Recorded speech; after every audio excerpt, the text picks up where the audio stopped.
मैंने आपकी सारी बातें सुन ली अपने कानों से। और भाई शुभम, आज तो शादी वादी करने का सीधा सुहागरात है? ओ भाई, सुहागरात नहीं, इसे मजे बोलते हैं, मजे। मजे? लेकिन वो कैसे? भाई मैं तुझे बताता हूँ। शादी के बाद इससे सुहागरात कर लूंगा। उसके बाद बनाऊंगा मैं इसको अपने घर की नौकरानी। सारा दिन 24 घंटे घर का काम करेगी, मम्मी की सेवा करेगी, रसोई में खाना बनाएगी। और मैं अपनी गर्लफ्रेंड के साथ बाहर करूंगा मजे। और वैसे भी अब जब इसके साथ सुहागरात बना ही लूंगा तो कौन सा छोड़ के जाएगी मुझे। सही बात है, एक बार हो गया।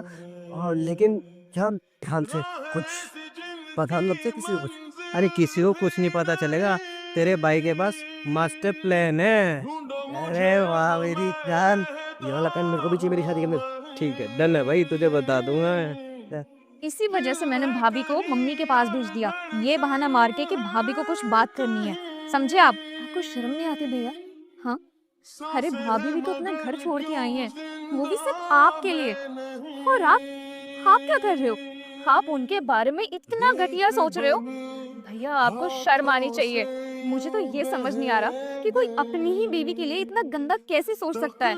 अरे अब ये बताओ कि आपकी इस हरकत पे मैं आपको थप्पड़ मारूं?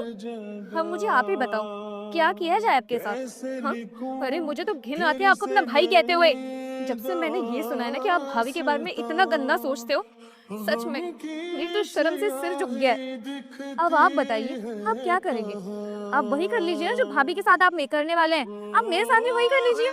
हाँ, क्या हो गया? अब आपका सिर कैसे नीचे हो गया? हाँ, शर्म आ रही है क्या? देखो सुमन, मैं जानता हूँ मुझसे बहुत बड़ी गलती हुई है। हो सके तो मुझे माफ कर देना। लेकिन मैं हमेशा उसे प्यार दूंगा। मैं हमेशा वो प्यार दूंगा जो एक पत्नी एक पति से डिजर्व करती है। और ऐसा कभी भी नहीं सोचूंगा। और तुम प्लीज ये बात कहीं बाहर मत कह देना, वरना मेरी सारी इज्जत खराब हो जाएगी। मेरी इतनी इज्जत है पूरी फैमिली में, पूरी सोसाइटी में। तो मैं तुम्हारे आगे हाथ जोड़ता हूँ, मुझे माफ कर दो।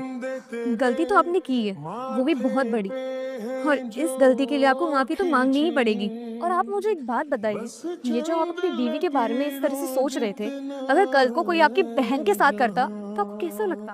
हाँ, लड़कियां कोई ना खेलने का सामान नहीं है कि उसके साथ खेल लिया और उसे फेंक दिया। अरे लड़कियों के अंदर भी फीलिंग्स होती है, उनके अंदर भी दिल होता है। लेकिन आप जैसे लोग कहाँ सोचोगे ये सब बात को? मुझे तो शर्म आती है कि आप जैसे लोगों की सोच आज तक नहीं बदली।